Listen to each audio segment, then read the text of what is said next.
എല്ലാവർക്കും നല്ല നമസ്കാരം. ഞാനിപ്പോൾ നിൽക്കുന്നത് നമ്മുടെ ചാലക്കുടി മാർക്കറ്റിൽ പോർക്ക് സ്റ്റാളിൻ്റെ മുന്നിലാണ്. ചാലക്കുടിയിൽ പോർക്ക് സ്റ്റാൾ എന്ന് പറഞ്ഞിട്ടുണ്ടെങ്കിൽ ഒരേ ഒരാളുള്ളൂ, അത് നമ്മുടെ രാജുവേട്ടനാണ്. രാജുവേട്ടൻ്റെ അടുത്ത് നിന്ന് പോർക്കിറച്ചി മേടിക്കാത്തവരായിട്ട് ആരും ഉണ്ടാവില്ല. അപ്പോൾ ഈ രാജുവേട്ടൻ്റെ ഈ പോർക്ക് സ്റ്റാളിൻ്റെ മുന്നിൽ നിൽക്കാനുള്ള കാരണം പോർക്കിറച്ചിയുടെ വില ക്രമാതീതമായിട്ട് വർദ്ധിച്ചുകൊണ്ടിരിക്കുകയാണ്. നമുക്കറിയാൻ സാധിക്കും, പോർക്കിറച്ചി 350 രൂപയ്ക്കാണ് ഇവിടെ ലഭിച്ചുകൊണ്ടിരുന്നത്. പക്ഷേ പോർക്കിറച്ചിക്ക് വില കൂടിക്കൊണ്ടിരിക്കുന്നത്. എന്താണ് ഇതിൻ്റെ സംഭവം എന്ന് നമുക്കറിയില്ല. പെട്ടെന്ന് ഈ 400 രൂപയെന്ന് പറഞ്ഞിട്ട് ആളുകൾ വരുമ്പോൾ ആളുകൾ ചിന്തിക്കുന്നത് എങ്ങനെ രാജുവേട്ടൻ കാശ് കൂട്ടിയതാണോ എന്ന് ചിന്തിക്കും. രാജുവേട്ടൻ അങ്ങനെ കാശ് കൂട്ടുന്ന ആളല്ല. എന്താണ് ഇതിൻ്റെ കാശ് കൂടാനായിട്ടുള്ള കാരണം? ഇനി കാശ് കൂടോ? ആളുകൾ പോർക്കിറച്ചി വാങ്ങിക്കാൻ വേണ്ടിയില്ല, അതിന് കുറവുണ്ട്. നമുക്ക് രാജുവേട്ടനോട് ചോദിച്ചറിയാം കാര്യങ്ങൾ. നന്ദി, നമസ്കാരം.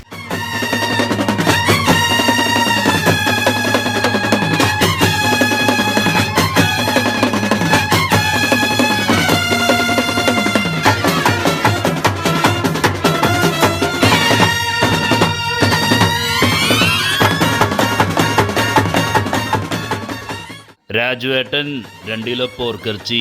അപ്പോൾ രാജുവേട്ടൻ ഇനിയിപ്പോൾ പറയും 800 രൂപ വെച്ചിട്ട് പൊക്കോ എന്ന് പറയും. ഇതെന്തത് ഇങ്ങനെ? പോർക്കിറച്ചിയുടെ കാര്യത്തിൽ അങ്കമാലിയാണ് തലസ്ഥാനെങ്കിലും ചാലക്കുടിയും കുഴപ്പമൊന്നുമില്ല. ചാലക്കുടി മാർക്കറ്റിൽ ചെന്ന് കഴിഞ്ഞിട്ടുണ്ടെങ്കിൽ നമ്മുടെ രാജുവേട്ടൻ അങ്ങനെ ഇരിക്കേണ്ടാവും. രാജുവേട്ടോ 1 കിലോ പോർക്കിറച്ചി കുറച്ച് ഉള്ളർച്ചയായിട്ട് വേണമെന്ന് പറഞ്ഞാലും രാജുവേട്ടൻ തരും. കുറച്ച് നെയ്പ്പൊറോട്ടോ രാജുവേട്ടാന്ന് പറഞ്ഞാൽ അങ്ങനെയും തരും. രാജുവേട്ടൻ എന്തിനും റെഡിയാണ്. പക്ഷെ ഇപ്പം എന്താ കുഴപ്പമെന്ന് വെച്ചിട്ടുണ്ടെങ്കിൽ പോർക്കിറച്ചി കിലോ 350 400 രൂപയായി. എന്താ രാജുവേട്ടൻ ഇങ്ങനെ കാശ് കൂടാൻ കാരണം എന്ന് ചോദിച്ചു ചെന്നപ്പോഴാണ് രാജുവേട്ടൻ ആ ഞെട്ടിപ്പിക്കുന്ന സത്യം പറഞ്ഞത്. നാഗാലാൻഡാണ് പ്രശ്നം. നാഗാലാൻഡ് പ്രശ്നം ഉണ്ടാക്കിയോ?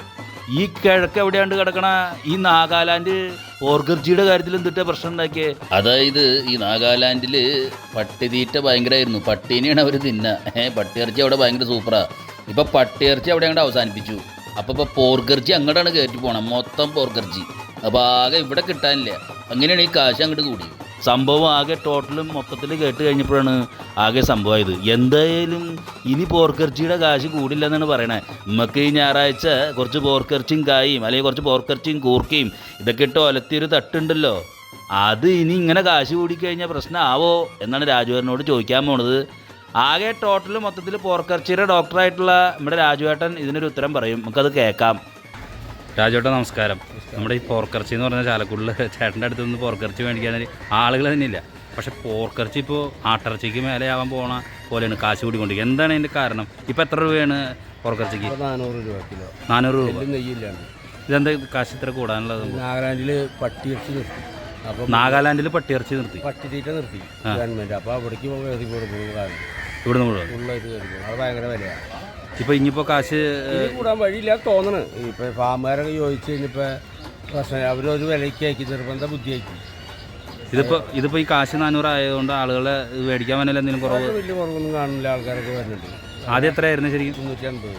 ഇതിൻ്റെ ഇടയിലും ഇവിടെ ഫാമുകാരുണ്ടല്ലോ, പന്നി നടത്തുന്ന ഫാമുകാർ, അവരൊരു പിടി പിടിച്ചു. എന്താണെന്ന് വെച്ചിട്ടുണ്ടെങ്കിൽ കുറേ കാശ് മുന്നേ പോയിട്ടുള്ളതാണ്, കുറേ നഷ്ടം വന്നിട്ടുള്ളതാണ്. ആ നഷ്ടം ഇതിലിട്ട് പിടിക്കാം എന്ന് വിചാരിച്ചിട്ട് അവരും അങ്ങനെ അങ്ങോട്ട് നിസ്സാര റേറ്റിലാണ്ട് കൊടുക്കാൻ ഉദ്ദേശിക്കില്ല. അവരൊരു റേറ്റ് ഇട്ടിട്ടാണ് അവരും പിടിക്കണം.